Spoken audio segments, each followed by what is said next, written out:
कि बाबा साहब के जो बिखरे विचार हैं, जो इधर उधर बिखरे हुए हैं, उनको एक जगह लाकर और तबीयत से उसकी एक भूमिका लिखी जाए, लंबी भूमिका लिखी जाए। तो ये योजना थी। 3 बरस लग गए हैं जब से अम्बेडकरनामा शुरू हुआ, तभी से इसका ये पढ़ाई शुरू हुआ।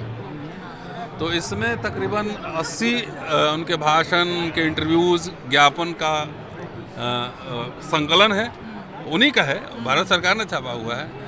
और उसको तिथिवार अगर कंटेंट देखेंगे तो कोई अगर किसी पाठक को पढ़ना हो तो ये नहीं कि 1936 का पहले है और 1922 का बाद में, वो तिथिवार क्रोनोलॉजिकली जो है फ्रॉम 1920 ऑनवर्ड्स टिल 1956 अंतिम भाषण सारनाथ में है, धर्म परिवर्तन को लेकर, धर्मांतरण को लेकर, वो सारा इसमें संकलन है।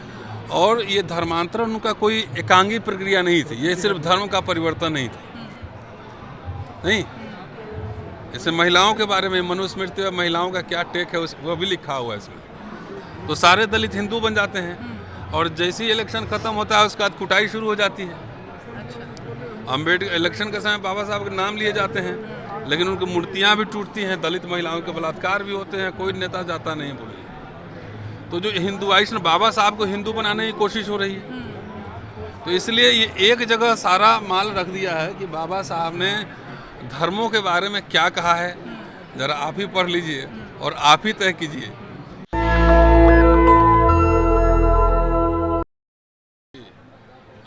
ये किताब है धर्मांतरण, अम्बेडकर की धम्म यात्रा।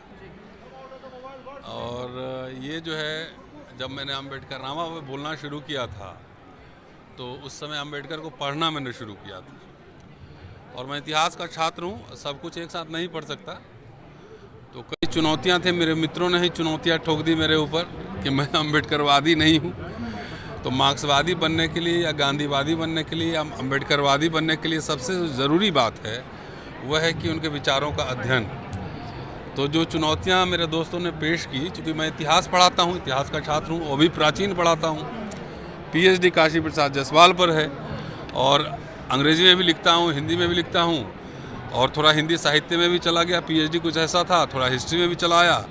और जब ये चुनौती, खास तौर से दलित एक्टिविस्ट, सोशल मीडिया पे एक्टिविस्ट जो हैं, उनसे जब चुनौतियाँ आईं तो हमने सोचा कि बाबा साहब को पढ़ ही डाला जाए। तो बाबा साहब के पूरे जो लेखन प्रकाशित हैं 15,000 पेजेज होंगे तकरीबन, और वो बहुत ही बिखरे हुए हैं। कुछ इस वॉल्यूम में है, कुछ इस वॉल्यूम में है, कुछ उस वॉल्यूम में है, हाँ। तो उनको एक जगह एकत्रित करना, मतलब थीम बनाकर एक जगह एकत्रित करना, क्योंकि सब आम पाठक जो है ना, वो वॉल्यूम दर वॉल्यूम नहीं ढूंढेगा कि किस वॉल्यूम में कहाँ है, क्या है, नहीं है। तो मैंने थीम बनाई कि मुझे 4 थीम मैंने बनाई, उस थीम का पहला आउटकम ये है। अभी इस थीम में 3 और आनी बाकी है कि बाबा साहब के जो बिखरे विचार हैं, जो इधर उधर बिखरे हुए हैं, उनको एक जगह लाकर और तबीयत से उसकी एक भूमिका लिखी जाए, लंबी भूमिका लिखी जाए। तो ये योजना थी। 3 बरस लग गए हैं जब से अम्बेडकरनामा शुरू हुआ, तभी से इसका ये पढ़ाई शुरू हुआ। तो इसमें तकरीबन 80 उनके भाषण, उनके इंटरव्यूज़, ज्ञापन का संकलन है, उन्हीं का है, भारत सरकार ने छापा हुआ है। और उसको तिथिवार अगर कंटेंट देखेंगे तो कोई अगर किसी पाठक को पढ़ना हो तो ये नहीं कि 1936 का पहले है और 1922 का बाद में, वो तिथिवार क्रोनोलॉजिकली जो है फ्रॉम 1920 ऑनवर्ड्स टिल 1956 अंतिम भाषण सारनाथ में है, धर्म परिवर्तन को लेकर, धर्मांतरण को लेकर, वो सारा इसमें संकलन है। और ये धर्मांतरण का कोई एकांगी प्रक्रिया नहीं थी, ये सिर्फ धर्म का परिवर्तन नहीं था, ये पूरा सामाजिक, आर्थिक, सांस्कृतिक जिस समाज में वो पैदा हुए थे। 1935 में उन्होंने घोषणा की कि मैं हिंदू पैदा हुआ हूँ लेकिन हिंदू मरूंगा नहीं, लेकिन ये प्रक्रिया 1920 से ही शुरू हो गई थी। तो उसमें इमोशन भी है, ड्रामा भी है, टेंशन भी है, कॉन्फ्लिक्ट भी है, लड़ाई भी है। तो बाबा साहब के भाषणों में सब कुछ है। तो सब मैंने इसमें संकलित करने का प्रयास किया है। मेरी एक छोटी सी कोशिश थी, अब पाठक पढ़ेंगे, क्या प्रतिक्रिया देंगे, इसकी समीक्षा होगी, इसका ऑपरेशन किया जाएगा, तमाम होगी। लेकिन ये तो एक बार once it is into the market, then it is open for interpretation, re interpretation, use, abuse, misuse, everything. तो ये कोशिश थी। अब देखिए इसमें मैंने कोई अंधभक्त की तरह किताब, बाबा साहब के जो अंतर्विरोध हैं कई बातों को लेकर, उसको भी मैंने हाईलाइट किया है। जैसे कहते हैं कि डी नेशनलाइज, अगर बुद्धिज़्म हम स्वीकार करेंगे तो हम डी नेशनलाइज नहीं होंगे। वो इस्लाम पे भी चर्चा कर रहे हैं, क्रिश्चियनिटी पे भी चर्चा कर रहे हैं, सारे धर्मों का अध्ययन कर रहे हैं। तो वो पूरा हमने दिखाने की कोशिश की है। महिला के सवाल को लेकर भी जो द्वंद्व है वो भी दिखाने की, समझने की कोशिश की है। तो चलिए, कोशिश की है, बाकी आप लोग जो पढ़िएगा तब बताइएगा कि इसमें क्या है।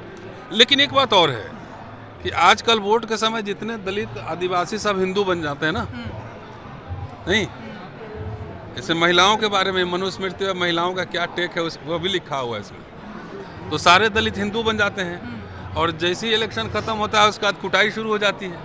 अच्छा। अम्बेडकर इलेक्शन के समय बाबा साहब के नाम लिए जाते हैं, लेकिन उनकी मूर्तियां भी टूटती हैं, दलित महिलाओं के बलात्कार भी होते हैं, कोई नेता जाता नहीं बोलने। तो जो हिंदुआइजेशन, बाबा साहब को हिंदू बनाने की कोशिश हो रही है।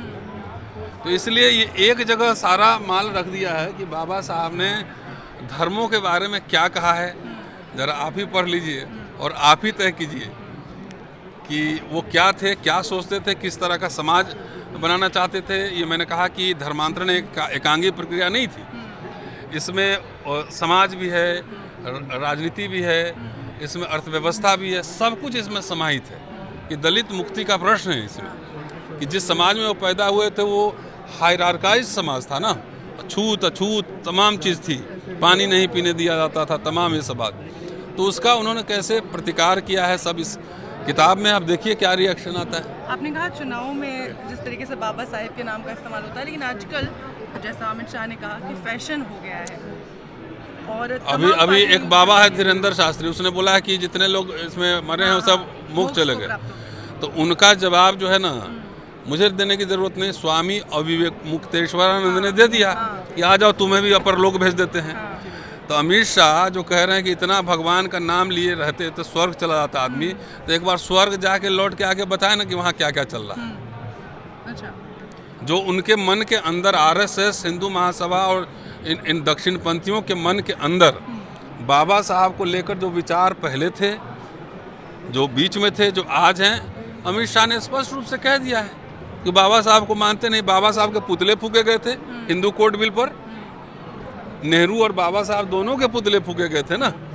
तो उनके मन के वो बड़ी बड़ी मूर्तियां बनाएंगे, जय बाबा भीमराव में खूब नारा भी लगाएंगे, और उसी मूर्ति के नीचे बाबा साहब के विचारों को दबा भी देंगे। तो ये विचार दबने वाला नहीं है। किताब फॉर्म में एक आ गया है, 3 किताब और, तो आगे की 3 किताबें और आएंगी, ये पहली है। और तो महिलाओं पे भी निकालूंगा मैं। अच्छा। और उस सवर्ण महिला को ज्यादा पढ़ना चाहिए। बिल्कुल, मैं क्योंकि मनुस्मृति जो है ना, वो मुसलमान महिलाओं के बारे में नहीं है, वो सिख महिलाओं के बारे में नहीं है, वो हिंदू महिलाओं के बारे में। मुझे लगता है महिलाओं की बात जहाँ होती है वहाँ महिलाओं के धर्म नहीं देखने चाहिए, महिलाएं नहीं। ये आपको जब मनुस्मृति किसके बारे में, किन महिलाओं के बारे में? तमाम महिलाएं नहीं, तमाम नहीं है। उसमें कहाँ सिख मेंशन है? उसमें सिख तो था ही नहीं। उसमें इस्लाम महिला कहाँ मेंशन है? उसमें ईसाई महिला कहाँ मेंशन है? वो तो ऐसा ग्रंथ है जो हिंदू महिलाओं, हिंदू समाज के बारे में वर्ण व्यवस्था के हिसाब से पूरी तैयारी करता है ना। अगर आपको किताब पकड़ा दिया जाए और आपको ये कहा जाए कि आपको इसी के हिसाब से आचरण करना है, तब आपका जवाब पूछेंगे। शुक्रिया, थैंक यू। नेशनल दस्तक की आपसे गुजारिश है कि अगर इसको बचाना चाहते हैं तो नेशनल दस्तक को सब्सक्राइब करने के लिए रेड कलर के सब्सक्राइब बटन को दबाएं, फिर बेल आइकन की घंटी दबाएं। नेशनल दस्तक को बचाने के लिए बहुत जरूरी है कि हर खबर को शेयर करें, लाइक करें, कमेंट जरूर करें।